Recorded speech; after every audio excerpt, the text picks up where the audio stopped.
விளையாட்டிலும் பணக்கார விளையாட்டு, ஏழைகளின் விளையாட்டு என்ற பாகுபாடு உண்டு. ஆனால் ஒரு காலத்தில் ஆதிக்கம் செலுத்திய இங்கிலாந்தின் கோட்டைக்குள்ளே புகுந்து கிரிக்கெட் போட்டியில் வாகை சூடிய பெருமையுடன் முதல் வரலாற்றை படைத்துள்ளனர் தமிழகத்தைச் சேர்ந்த ஆதரவற்ற சிறுவர்கள்.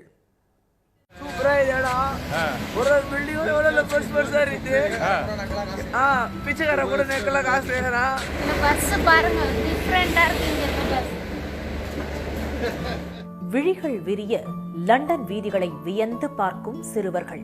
தமிழில் பேசியபடி நடைபோடும் இவர்களது வாழ்க்கையின் வேர் பிடித்த இடம் தலைநகர் சென்னை. நினைவுகளை மீட்கும் அறிமுக வார்த்தைகளோ சோகத்தில் நனைந்திருக்கும். என்னோட சொந்த ஊர் மதுரை. எனக்கு அம்மா அப்பா இல்லை. சின்ன வயசுலேருந்து நான் ஹாஸ்டலில் தான் படிக்கிறேன். இப்போ நான் என்னோட ஸ்டடி நான் காலேஜ் ஃபஸ்ட் இயர் படிக்கிறேன். 12th படிக்கும் போது எனக்கு கிரிக்கெட்டில் ப்ராக்டிஸ் பண்ண வாய்ப்பு கிடச்சிது. 9th ஸ்டாண்டர்ட் படிக்கிறேன். நான் தெருவோரத்தில் தான் இருக்கிறேன். எனக்கு அப்பா கிடையாது, அம்மா மட்டும்தான் இருக்காங்க. தேனி மாவட்டம். நான் சின்ன வயசுலேயே வீட்டை விட்டு ஓடி வந்துட்டு கடையிலலாம் வேலை செஞ்சு நிறையா கஷ்டப்பட்டு கருணாலயம் மூலமாக என்னை ரெஸ்கியூ பண்ணி கூப்பிட்டு வந்தாங்க. இப்போ நான் காலேஜ் ஃபஸ்ட் இயர் படிக்கிறேன். தொண்டு நிறுவனத்தின் ஆதரவால் கல்வி கடலில் கையளவு கிடைக்கப்பெற்ற இவர்கள் கிரிக்கெட் பயிற்சி பெற்று கடல் தாண்டியும் சென்றனர்.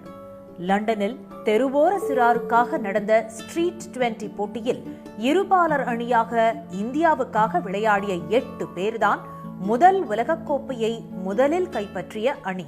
தெருவோர குழந்தைகளுக்கான முதல் உலகக்கோப்பையை நம்முடைய இந்திய அணி வெற்றி பெற்று வந்தது என்பது ரொம்ப சிறப்பான ஒரு விஷயமாக. 42 ரன் மட்டும்தான் இங்கிலாந்து அணி எடுக்க முடிந்தது.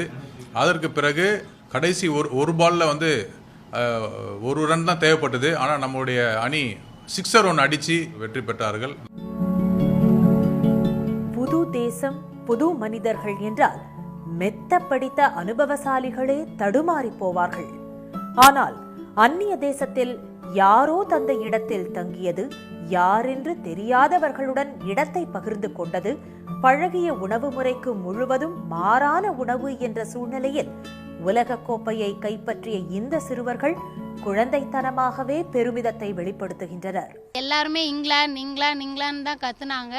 எங்களுக்கு அந்த இடத்துல என்ன தோணுச்சுன்னா, எங்க இந்தியா யாரும் எங்க கூட இல்லை, இல்லைன்னா எங்களை தான் சேஸ் பண்ணியிருப்பாங்க, எங்களை தான் கத்திருப்பாங்க. ஆனால் நாங்கள் வின் பண்ணி காட்டுவோம் அப்படின்னு சொல்லிட்டு அந்த வைராக்கியத்தோட நாங்கள் ஆடணும். அதே மாதிரி நாங்கள் வின் பண்ணோம். லண்டன் லார்ட்ஸ் மைதானத்தில் நாங்கள் விளையாடணும். இந்தியா பிளேயர்ஸ் இருந்த ரூம்லேயே நாங்கள் இருந்து ஒரு இந்தியா பிளேயர்ஸ் எப்படி வர வச்சாங்களோ அதேமாரி தான் எங்களையும் அங்கே ரொம்ப பெருமையாக பார்த்துக்கிட்டாங்க. முதல்ல ஃப்ளைட்டு, முதல்ல வெவ்வேறு மக்கள், வெவ்வேறு உணவுகள் நிறையா கற்றுக்கிட்டோம். பெரிய பெரிய கிரிக்கெட் பிளேயர்ஸே விளையாடணும்னு நினைக்கிற ஒரு கனவு ஸ்டேடியம் அது. அந்த ஸ்டேடியத்தில் எங்களுக்கும் ஒரு வாய்ப்பு அளித்து நாங்கள் அதில் ஃபைனல்ஸ் வின் பண்ணது ரொம்ப எனக்கு பிடிச்சிருந்தது. லார்ட்ஸ் மைதானத்தில் ஜூலை மாதம் நடந்த 50 ஓவர் உலகக்கோப்பை போட்டியில் விராட் கோலி தலைமையிலான இந்திய அணி அரையிறுதியில் நியூசிலாந்திடம் வெற்றி வாய்ப்பை இழந்தது.